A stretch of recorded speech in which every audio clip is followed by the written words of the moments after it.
Hey everyone, welcome back to our channel.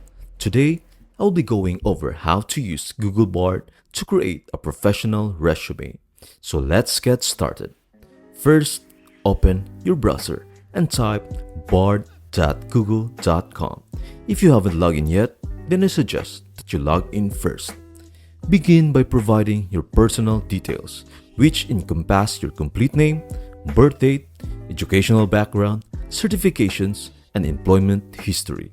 Once these particulars are furnished, enlist Google Bard's assistant to craft a customized resume.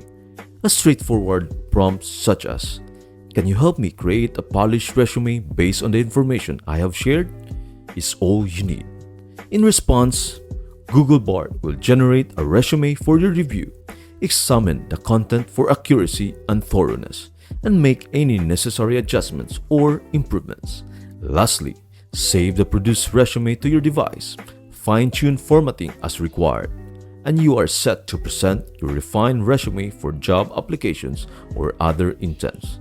This efficient procedure can save you time and effort, facilitating a confident start to your career journey.